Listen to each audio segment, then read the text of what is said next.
Welcome everybody to Hump Day Hangouts. This is episode number 464. Today is the 4th of October, 2023. Almost said 2024.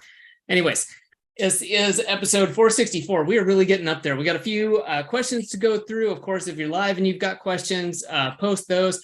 If you're catching the replay and you haven't seen us before, welcome to Hump Day Hangouts replay. You can always go to semanticmastery.com/HD questions to ask your questions ahead of time. We know not everybody can make it here at the same time each week, and maybe you have a question today that you want answered. Just make sure that you come back to the channel, subscribe so you get notified of updates, because we take each question and create a clip out of that. So you'll be able to come back and check out the replay, check out the answer to your particular question. So with that said, got a few more announcements, but I wanted to say hi to the guys real quick. So Chris, how you doing? Good, a bit surprised about the freshness in Austria. So yeah, I'm back. About 57 degrees Fahrenheit here. So like that's quite the change. We doubled that in Colombia. Other than that, I'm very busy working on a lot of projects. Last quarter, as most of us, it's time to like double down and like make the most of this year. Finish it strong. Yeah, man, I wish it was 57 degrees here. I think it's 85 here. How about you, Bradley? In Virginia, it's got to be pretty warm, isn't it? Yeah, I was going to do this outside because I'm at a campground that I'm staying at for the next 3 weeks. And it was nice out earlier, but then it got hot. And I was like, fuck that. I'm not going to sit out there and sweat while I'm trying to do the hangout. So maybe next week. Awesome. All right. Well, other than that, how you doing, Bradley? I'm good, man. Trying to adapt and adjust to my new environment. But fortunately, I went and looked at the property yesterday with the soil engineer, and it looks like everything's going to check out. We still got a meeting with the health department on Friday because it needs a alternative septic system because the ground is a little bit too wet for a conventional septic system. So we've got a meeting with the health department on Friday to make sure it will approve before proceeding with any more work. But it looks like I'm probably going to be turning this into my residence down here. So I'll probably be staying at this campground for the next 2 months while I get the development work done. So I'm going to have to adapt. It's kind of odd trying to work out of an RV with bandwidth is a bit limited. I'm doing this kind of hybrid between the Wi-Fi here at the campground and also a Verizon 4G connection. So it's this like a RV type of antenna and router thing that does both, so it kind of like splits the signal across Wi-Fi and cellular. Oh, that's cool. Yeah, so it's better than either using just Wi-Fi or just cellular. It seems to be more stable, but it's still not perfect. So I'm going to try this for about another week, and if it's still giving me a hard time, then I'll probably just try Starlink and see if that's any better. But I have to adapt, man. I don't know. So I don't know how you and Adam, or Adam and Chris, I don't know how the two of you have been able to do so much traveling, because I always find it so fucking difficult. But I guess you just adapt, you know? You do, but yeah, you got to find the places with good internet speeds. Yeah, you go to a cafe with just like fiber or something like that. How fast? If you knew where I was, you'd know there's no such thing as internet cafes in this area. Well, there's always tethering.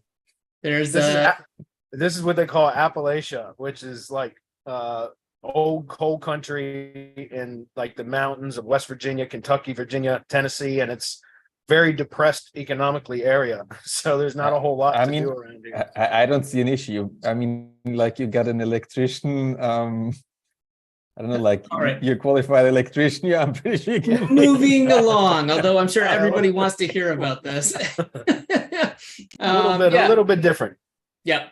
Well, one thing I wanted to say, Bradley was getting ready to undertake all of this last week, but we were able to pull off POFU Live.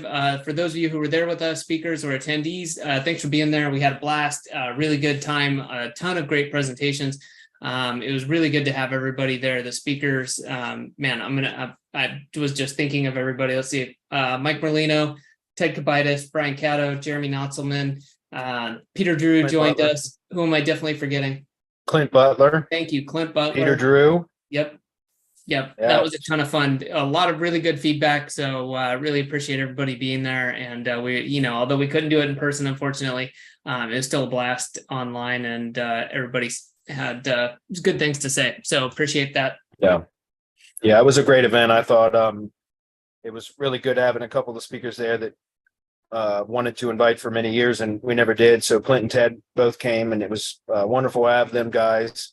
I highly respect those guys, and everybody that was there and spoke was, I really respect all of those guys a lot. So I appreciate everybody coming and attending and all that. And we will have some of the recordings available at a later time.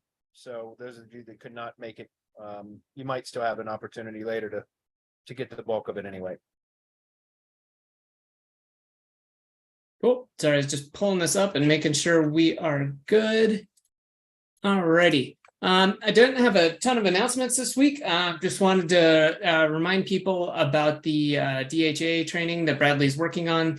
That's going to be coming up in the future. We talked about that. For those of you who don't know, that's Bradley, you want to remind people about what that is? Yeah, so what I call the directory hybrid agency program is what I've been working on since January, developing all the SOPs and all the integrations to remove as much of the tech hurdles as possible for members when we launch, because I know that's, I've talked about this a lot, but most people that get into the local SEO space think that they're going to make money by learning how to rank stuff. And that's not the case. That's part of it for sure. But there's a hell of a lot more that goes into making money from local SEO than just knowing how to rank stuff. If you want to run a real fucking business from it, you got to learn all kinds of stuff. And prospecting and sales, marketing and sales is a big part of that. And that's why I see most local SEOs fall flat on their face. Is they don't have an active and engaged, proactive lead generating system for their own agency, and they're not constantly booking sales calls. And so because of that, most local SEOs that I talk to are struggling. They're not making the kind of money that they should be making. And it all comes down to, what are you focusing your energy and time on? And if it's always learning SEO stuff and not focusing on the business side of your agency, then that's why you're not making any money. Like, doesn't matter how good you are at ranking stuff. If you're not out selling shit, you're not making any money. And so the whole DHA program is a way to really help local SEOs step their game up and start producing consistent new revenue into their agency, because sales cures all. Mark Cuban was the one that apparently originally said that, but my former partner Hernan was the one that brought it to my attention. But sales cures all. When you have money coming in, it changes everything. You can do all kinds of stuff when you've got a lot of revenue coming into your business. And so the whole DHA program is built around that, so that I can help our members to get to the money faster. All the other SEO stuff can still be learned. You can still do all of that if you want, but get the money in first. Take care of your cash flow needs first. And that's what my presentation was about. So the DHA program, I was hoping to launch it fully in October, but it's likely going to be delayed a bit. I'm kind of rolling stuff out in stages as we're finalizing the remainder of the SOPs and stuff like that. So it's coming. More information will be coming out over the coming weeks as I get closer to an official launch date. But yeah, we will be sharing more information over the next couple of weeks as we get closer. Nice. All right, that's it on my end. We can, I think, jump into the questions. Just wanted to remind people, if you're catching the replay, if you're not already subscribed to the channel, click subscribe, stay up to date. We just take these, you'll get notified rather of Hump Day Hangouts, but also we take Hump Day Hangouts, chop them up into informational videos. And that is the content we put out. So high signal to noise ratio. So recommend subscribing so you can stay up to date. Right on. Real quick, I see a couple comments I can jump on real fast. Damon Morgan says, Bradley seems relaxed. It's only because I'm in kind of like a recliner chair instead of a normal office chair, and I'm on a laptop. So I think it's just the angle and everything. It's just weird. Well, plus I'm in a more relaxed environment. I guess that might help too. Rick Dugmore says, is the DHA program included in the mastermind? All of the training will be, yes. But the specific coaching program, because there will be kind of an additional coaching program that will go along with that, that'll require separate tuition. And then if you want to use our pre-configured high-level account with all the perks and benefits that come with that, that's a separate charge as well, which is the same charge as a normal high-level account, agency account, which is $297 a month.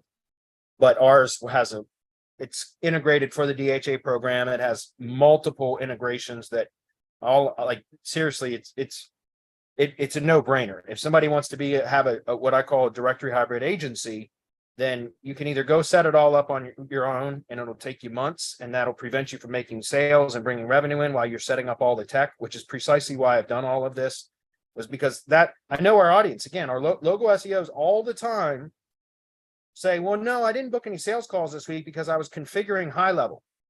I didn't book any sales calls this week because I was working on my directory site. I didn't book any sales calls this week because I was doing client work. There's a fucking excuse every single time for not booking sales calls. And so I want to provide like all the tech as far along as possible so that people can come in and just go right to selling and fulfilling. All right. And so again, the high level account that I'm going to be providing for DHA members will be $297 a month, which is a normal agency level account, but it has all the integrations and all the tech set up and everything pre-configured so that all you have to do is go in and start using it, right? So to answer your question, all of the training, Rick, will be available in the mastermind. The coaching program will be separate and the high level account will be separate as well. That makes sense. What is the dollar amount for tools to start with DHA? Well, if you do it all on your own, it's several $1,000s plus well over $1,000 a month in monthly recurring fees for subscriptions and stuff. And that's why I'm saying when we launch the program, guys, I'm not going to get into the details right now, okay? But when we launch the program, there will be a tuition fee, which will include the tech stack setup and everything else, as well as like $297 a month for the high level account that has all of the benefits and integrations and all the stuff that you'd be paying over $1,000 a month for if you set it up yourself. Trust me, because we're paying well over that. But we can scale it that way with you guys, and it'll be a lot easier. Do I provide the steps on how to set up high level correctly? Yes, and SOPs. Yes, that's all there. That's where most people get stuck. They stop. And again, instead of going out and selling, they're working on high level. Oh, I was trying to figure out high level. So I know, I've heard it all. I used to make those excuses too, right? Every excuse in the book to not be on sales calls. Make yourself busy, right? Make yourself busy so that you can justify not selling SEO. And I know I've done it before, guys. Don't get me wrong. I'm not above all of this. I've just learned, I've gotten over it, right? I've learned to work through it and get past it. And now, like, again, sales is like the lifeblood of a business. So you should be selling. That's where you make your money. Fulfillment will come, especially if you've got enough money, right? You can buy the fulfillment. Anyway, enough said. Let me grab the screen, jump into these questions. We don't have a whole lot of questions today, guys. So could probably spend a little bit more time in comments as well. All right, I'm working off a laptop, guys. So if everything's a little choppy on my end, not just about the bandwidth, but just about how I'm accessing things, please understand I'm still trying to get used to working from a laptop. So bear with me. Okay, so the first question was from Bob. He says, hey guys, if you owned your own search engine aggregator site monetized with ads, how would you approach using SEO or other things to get traffic to it? I'm not sure I understand. What is a search engine aggregator site? That's interesting. I don't even know what that looks like. What is a search engine aggregator site? Is it a search engine that lists other search engines? Like, I'm just not sure I understand. What is a search engine aggregator site? Does anybody have any idea what that is? Maybe I can Google it. Yeah, I think you hit that on the head. Just looking at what that would mean, it would just be like where they're pulling results from multiple search engines. Okay.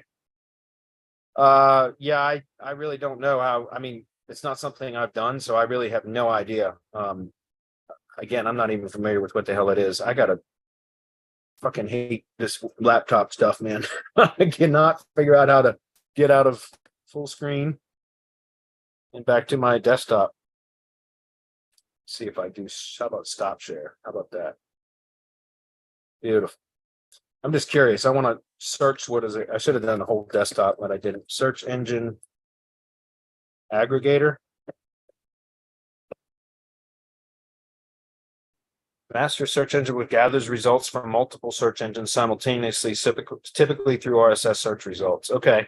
So yeah, so that apparently is it. It's just it's a way to, it's a search page that collects search results from other search engines and displays them on one page. I don't know. I've got no interest in something like that. I'm not picking on Bob for asking the question.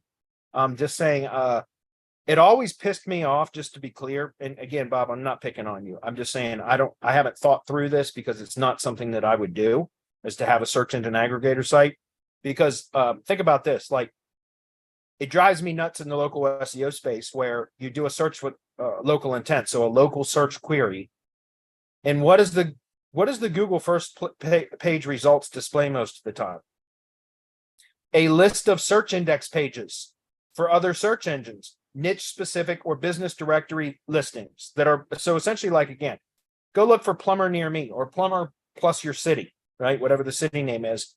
And just as an example, and you'll find Angie, Yelp, maybe Yellow Pages. In my industry, tree service industry, you'll see like Lawn Starter, you'll see all these. And what are they? It's the top 10 companies in city, right? So you click from the search results page to another search results page, right? You do a search in Google and then it ranked at the top of, the top 10 plumbers in Culpeper, Virginia.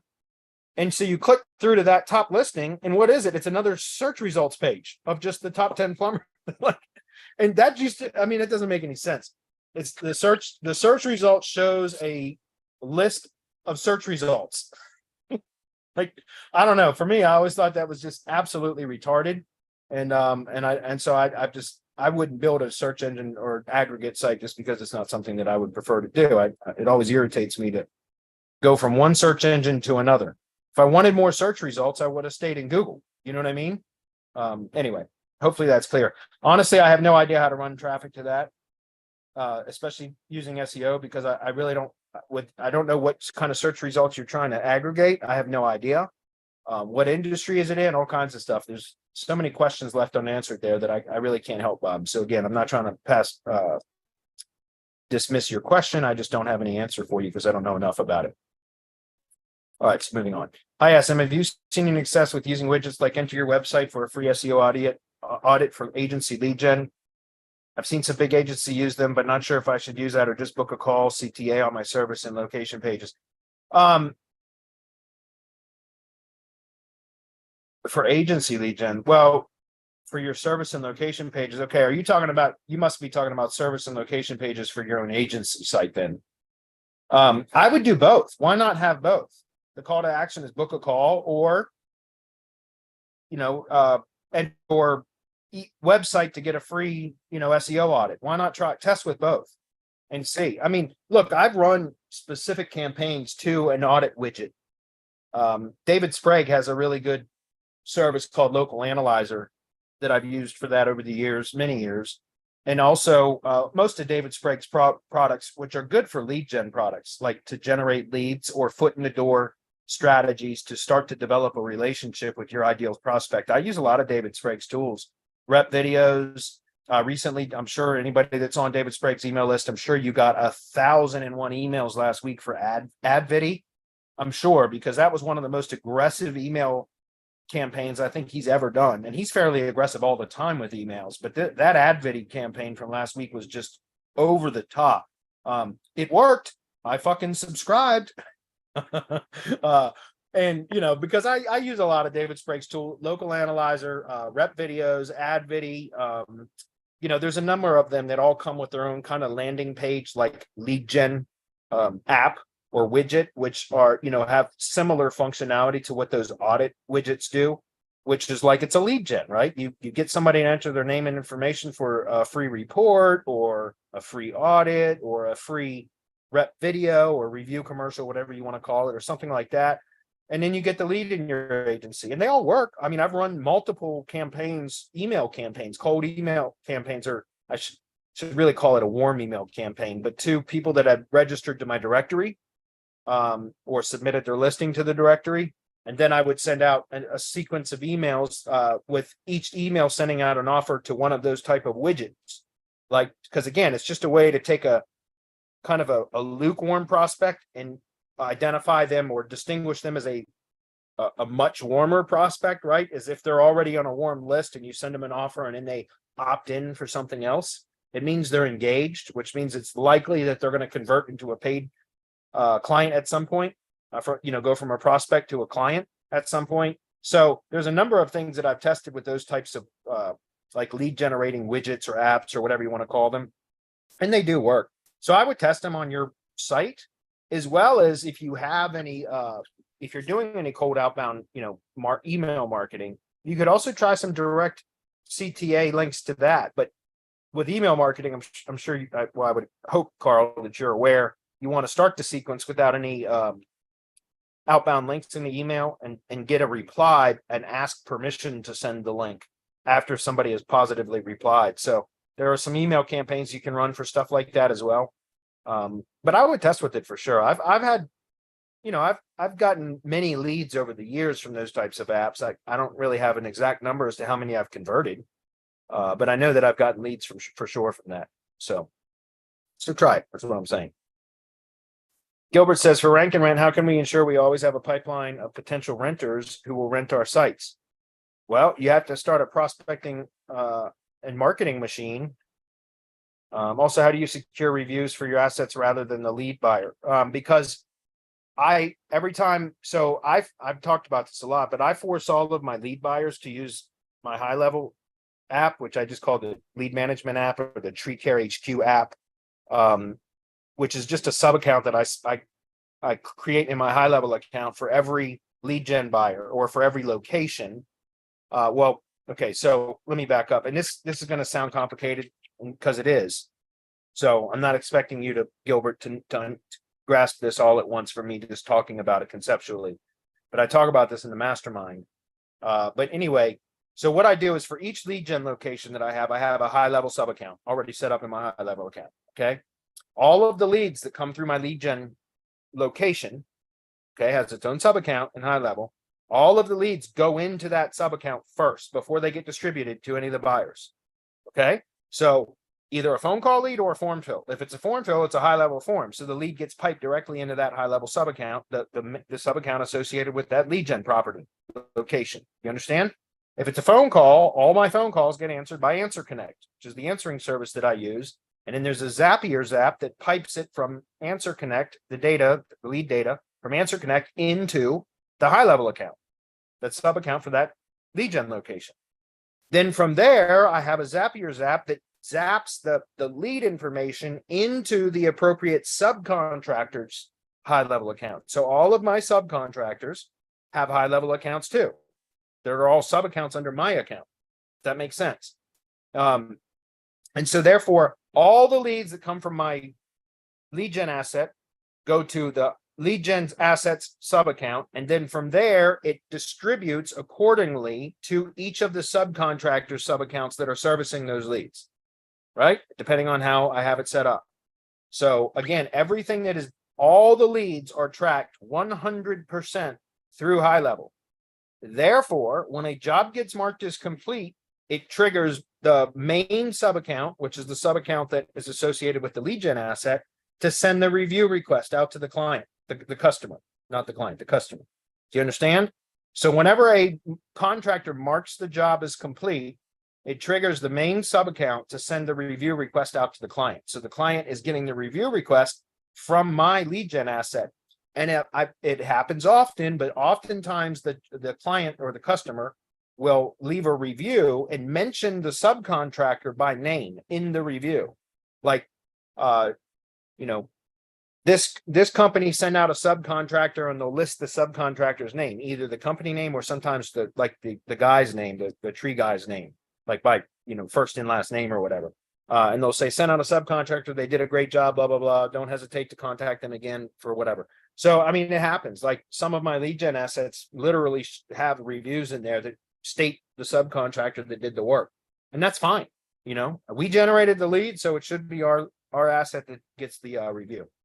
That's clear. I think the buyers would prefer reviews for them, but it would help their assets as opposed to mine, which they are renting. Yeah, I mean, again, look, if my lead gen asset is what generates the lead, it's my lead gen asset that should get the review. If the customer also wants to post the review on your lead buyer's Google business profile as well, that's up to the customer. And that's up to your client, the lead buyer, as to whether or not they want to ask a second review.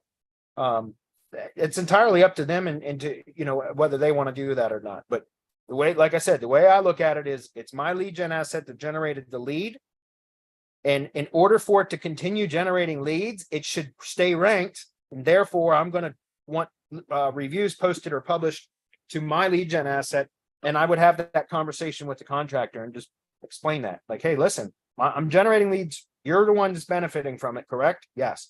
Well, then we should want to keep mine ranked so that we can continue generating leads. Therefore, and by the way, since the lead was generated through my asset, I should have the first rights to the review. Just have that conversation. Transparency is always best, in my opinion. Okay. And how do you ensure you always have a pipeline of potential renters who will rent out your sites? Well, market to contractors or business owners that provide that service in that same area, and get them onto a call and have a chat with them, right? Let them know you've got leads in their area that, or that you potentially have leads in their area. Would they be interested? I mean, you have to do marketing and sales to even find lead buyers, guys. You have to. It's not, lead gen is certainly easier, in my opinion, to monetize than traditional retainer stuff, because you're coming with results in hand as opposed to promising results in a future date. If that makes sense. Remember, with lead gen, you already have the leads, right? So you're asking somebody to purchase something that you already have right now. Whereas with retainer-based services, you're asking them to give you money with a promise that you're going to provide leads in the future. So lead gen is certainly easier to monetize typically, but you still have to do marketing and sales, which again, local SEOs are infamous for avoiding marketing and sales, at least most of them that I talk to. So in any case, you're still going to have to set up a marketing machine so that you have a steady stream of leads into your normal agency or lead gen agency or hybrid agency, as I'm calling it. Does that make sense? And again, a lot of training on that is in our mastermind. Whole entire systems for marketing and generating leads for your agency are in our mastermind. Coco says, do you run GBPs for multi-location businesses from one Google account? Yes. For a multi-location business, yes. Unless they're spammed listings, in which case I will still manage it from one Google account, but I will have each of them owned by a separate Google account. Hopefully that's clear. You understand, if it is a real, valid multi-location business with real, verifiable physical locations for each one of the businesses, then they can all be run and managed through one Google account. Okay, because it's all legit. If they are spammed Google business listings, meaning they don't really have a physical presence for one or many or several or whatever of their Google business profiles, then each one of those spammed listings should be owned by a separate Google account. You can still have one manager managing all of them, but they need to be owned as the primary owner in separate Google accounts. But if it is a real valid business with real verifiable physical locations, there's no reason why they can't all be owned and managed under one account. Okay. And again, I've talked about this almost every week for years. I always use Google Workspace account for every project that I manage. Full stop. I set up a Google Workspace account. If it's a client and if they already have a Workspace account, then I get them to add me as a user. So they'll pay for another user seat for me. And I'll have them set up the email as marketing at whatever their domain is. And then I manage everything through that Workspace account. If it's a new client that does not have a Google Business account or Workspace account, then I set that up for them. Many times in my industry, the tree guys have no interest in even having access to the Google account. I just do it anyway. Like, I just set up a Workspace account. I pay for it out of their retainer fee, and I set everything up and manage it. And if they want access to it, I certainly give it to them. But a lot of my guys don't even give a damn about it. But I do everything through a Workspace account because it's another validation signal, right? It's an entity validator by having a credit card on file. I've noticed Google is less likely to suspend things when it's done through a Workspace account. It doesn't mean it can't happen. It just means it's less likely to happen. Hopefully that's clear. All right, last question. Will says, can you please talk through your process to create a links Gsheet for use in ID pages? Yeah, so you just create, we teach this in the mastermind, and it's in SOP format. So like literally it's step by step. But the simple way to do it is to create a Gsheet and set it to public. If you have a public folder somewhere, you can create the Gsheet in the public folder, and it will allow it to be public, if that makes sense. If you don't have a public folder somewhere, you can't make them public anymore.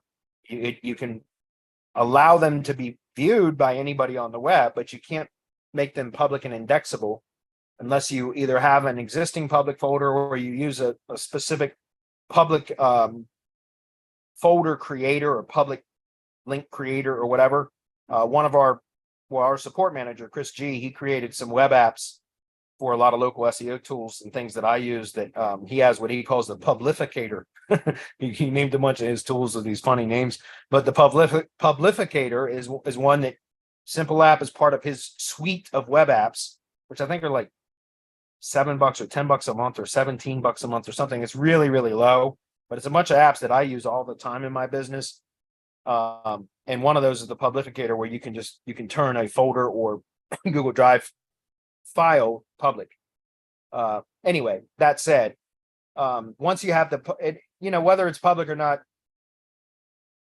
I think it will still provide value. I've not done a lot of testing though with it as not public but published.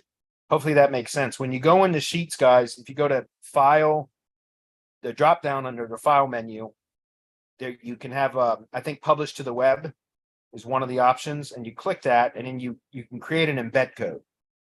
Again, we recommend that it's through a public Gsheet that you create the embed code, but even if it's not a public Gsheet, it should still work and provide value as long as you have the embed code. Because Google just needs to crawl it is really the point.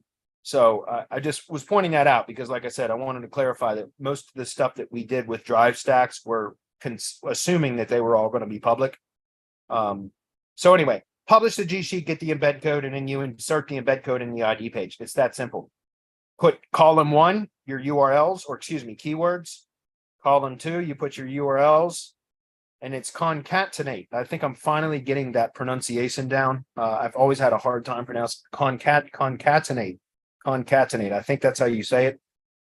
I struggle with that word and have for years, but I think I'm getting better. Anyways, in column C or 3, you concatenate the keywords and the URLs to hyperlinked anchor text keywords, essentially, right? And that's it. You publish it, get the embed code, and put it on your ID page, embed it in your ID page. It's that simple, guys. The full walkthrough or step-by-step instructions are in the ID page SOP or the Google Business Profile SOP in the mastermind. Okay. All right, guys, that was it for questions. So let me stop share. Get into comments if we have any. We do. I didn't keep track of questions, but I'm just going to scroll up.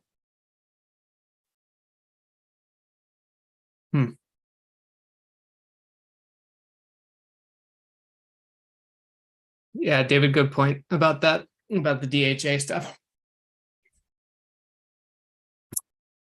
Okay, first, what are the steps before the sales calls? David asks.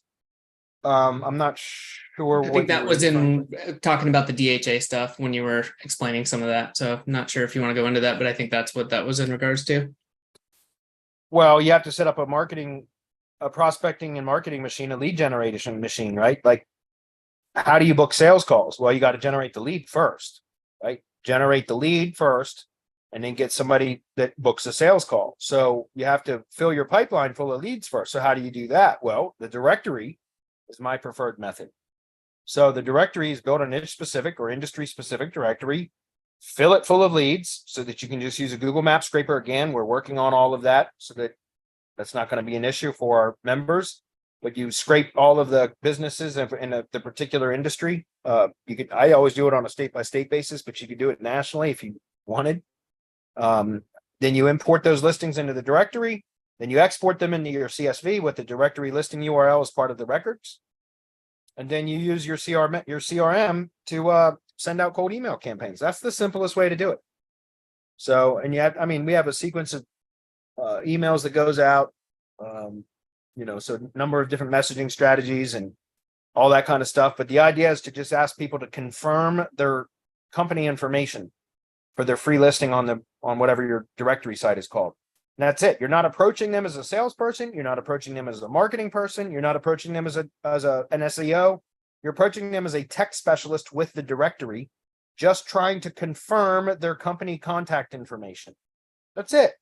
And then once they reply to either confirm, say, yes, that is correct, or no, this phone number needs to be changed, or no, this is our website, or whatever it is that they correct, which, by the way, I intentionally leave the website field blank when I send out the first 2 emails in the sequence, in the cold email sequence, has company name, service area, phone number, and website. And website is always left blank. Why? Because I'm asking them, I want, just please confirm this information is correct, or send me a reply with any corrections as needed. Because I want them to reply back and say, yeah, that information is correct, except my website is missing. Here's the website address. So we intentionally leave that blank for the first 2 emails. So in other words, all we're trying to do is initiate a conversation. And when we send out an email that way, the replies that we get back are people either confirming their information is correct or sending a correction. Or sometimes we still get cussed out. Who cares, right? Put them on the D&D list and move on. But the ones that reply back, now we have direct communication with either the owner or an executive at the company. And that's all that we need to transition into and nurture them into kind of a formal pitch. That's clear. David says, this is why if they think your DHA is a good idea or not, look at all the industries that exist on Google. Shows that directories are very, very profitable. Yeah, totally agree. I totally agree. That goes to show, like, again, I own a directory.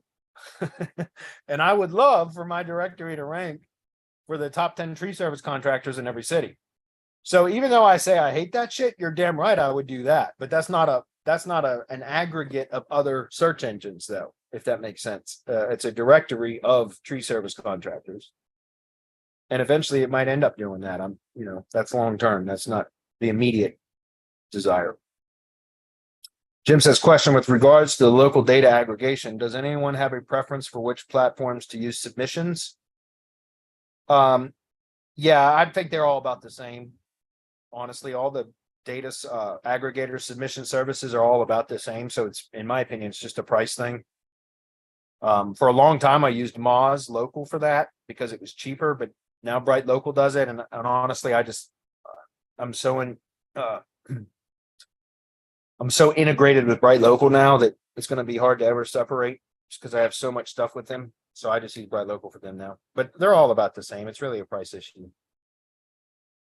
Concatenate. Yeah, I think that's correct. Oh, I say it now. And someone says, Bradley, have you ever tried Bard? Briefly? It's like ChatGPT from Google. I told it describes a home service. I told it to describe a home service and then asked it to cite his sources, which were Wikipedia, Merriam-Webster, and Cambridge University. Interesting.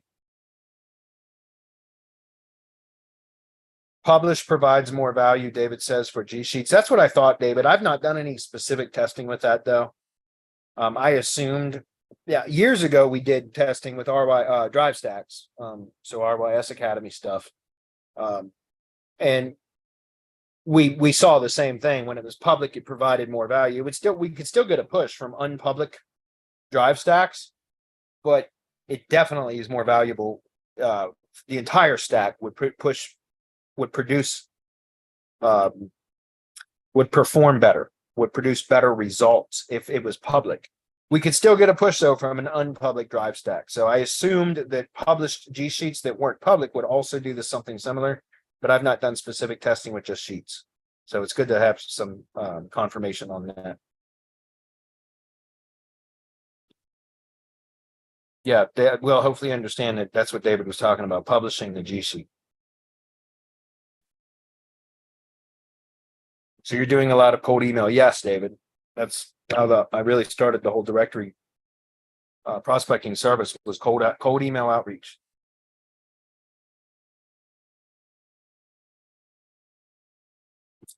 Andrew says he just dropped a question in Google Sheet. Okay, jump back over there. Andrew, okay, here we go.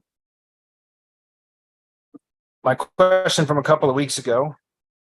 Did I miss a question? I must have. Maybe not. Maybe it's just a clarification.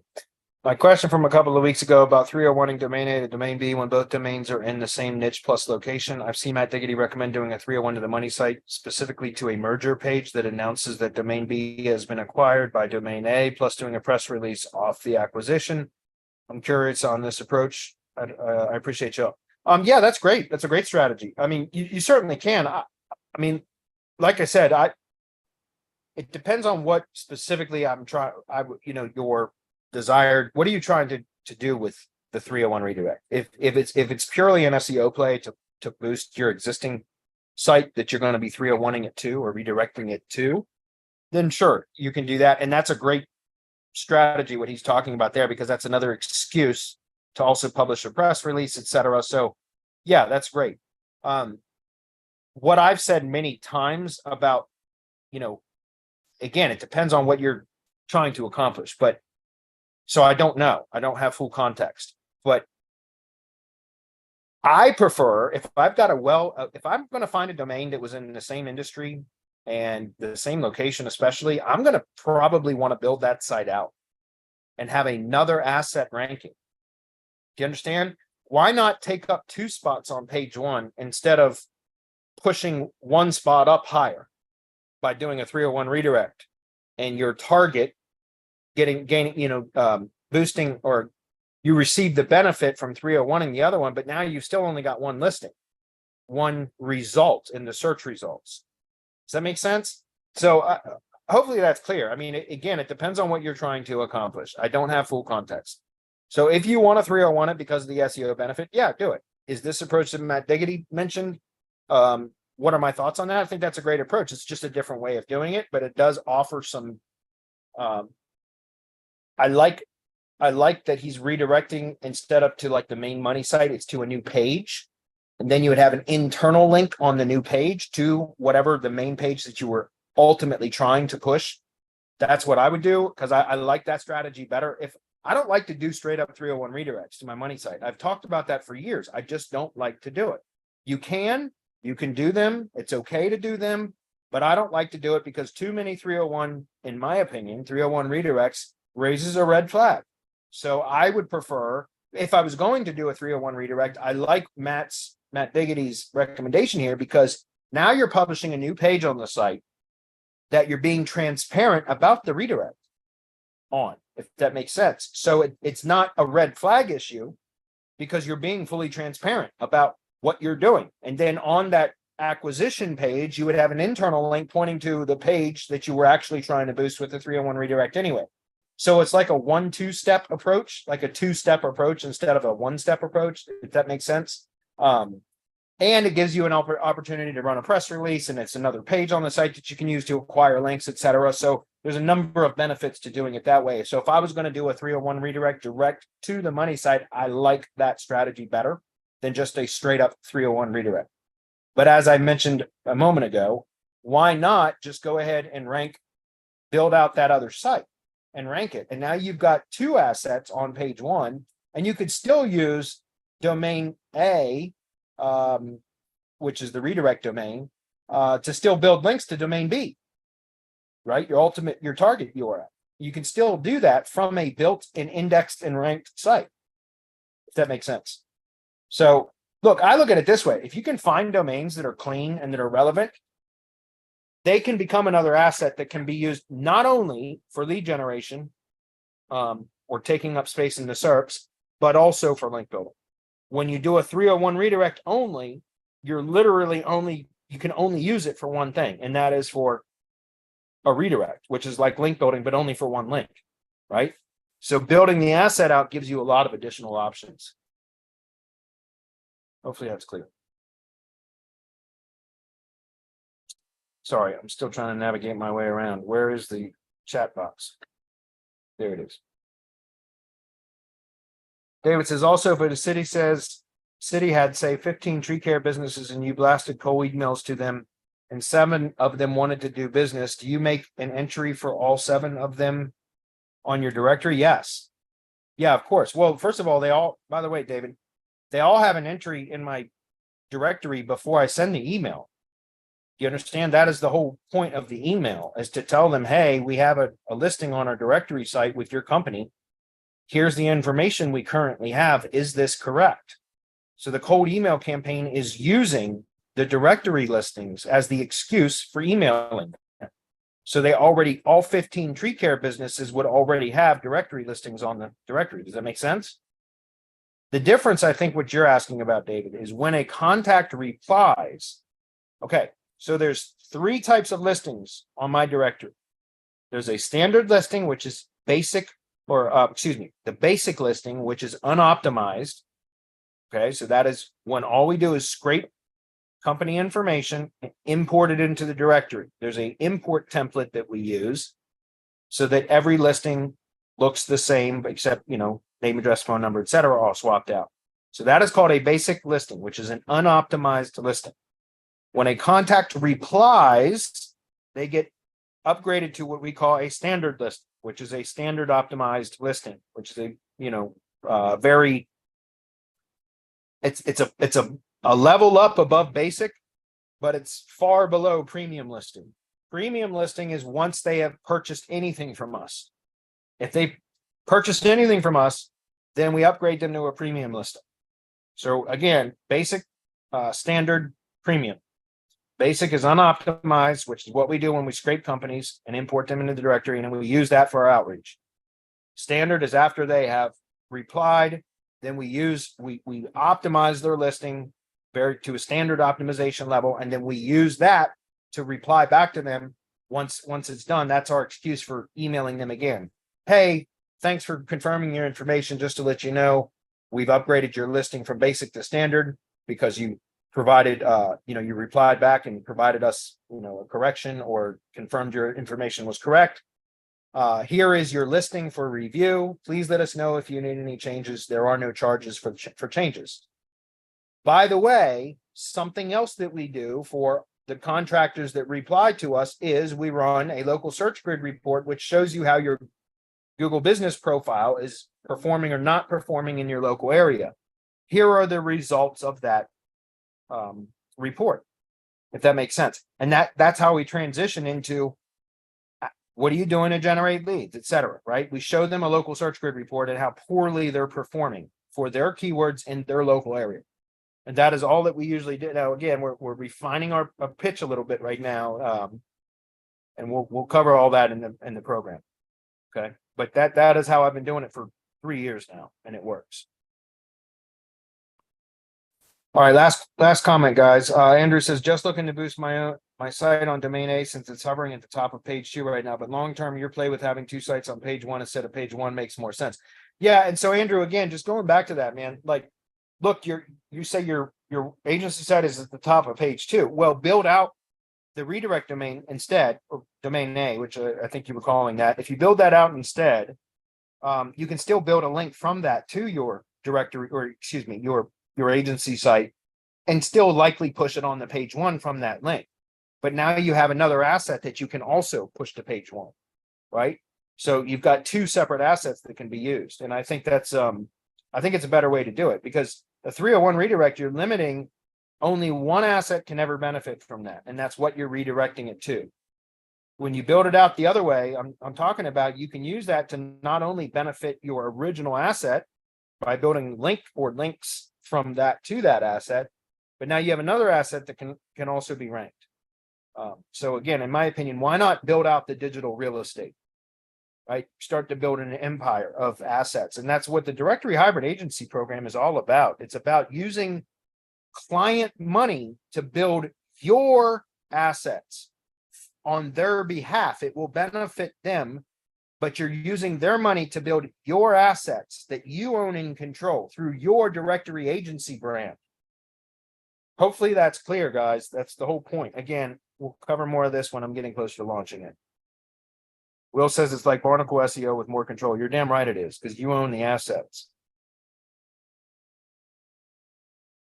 And someone says, Bradley, I'm going to create a blog on a lead gen site. Most websites have /blog URL category. Would you build a blog that way or post the post in topical related categories directly?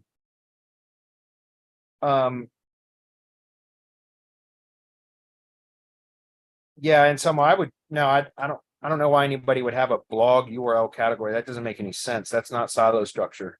I mean, I understand having a blog index page, but I wouldn't have a blog category. I would have categories optimized for the topic.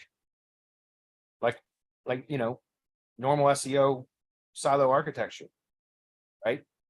I mean, I'm not sure I follow you. I understand having a blog page and setting that as the blog index or archive page, but I would still have topic categories by topic or location. And then I would assign content directly to those categories that would display on the blog archive page. Yes, but they would also display on the category archive pages, whatever category it's in. Remember, the blog archive page is going to display all posts, no matter what category they're in, period. But the post would be published or placed within the appropriate topical categories or location categories, depending on how you have it set up. But yeah, I would have a blog URL page, yes, which would be a universal archive page that would list all posts from all archives, all categories. Does that make sense? And then if you wanted to have category archives as like available in the navigation menu for locals, I don't really see the need in that. I mean, I'm sure there are specific cases where that might be appropriate, but generally that's not needed. But you certainly could. You could have you could have a blog, and then you could have like a drop down, a blog menu item, which when clicked on that, it goes to the blog archive page, which shows all posts from all categories. But then you could even have sub menu items that have, in the tree service industry, let's just say, tree service, arborist and tree surgeon, or arborist, whatever. The point that I'm trying to make is different topical categories. You could even have like the category archives there if you wanted, if somebody wanted to click into a specific category archive. But again, I don't think that's really necessary. If you have a blog index or archive page where it lists everything, and then somebody clicks into a post, most WordPress themes are going to have the category listed somewhere on the page or in the breadcrumbs anyways. And if they wanted to go to a specific category archive, they could just click on that breadcrumb and that would take it to it. That's clear. Okay, guys, I think we're done. I don't see any other questions in the questions box, and I think chat is done as well. So let's wrap it up. Sounds good. Thanks, everybody. We appreciate you guys. See you.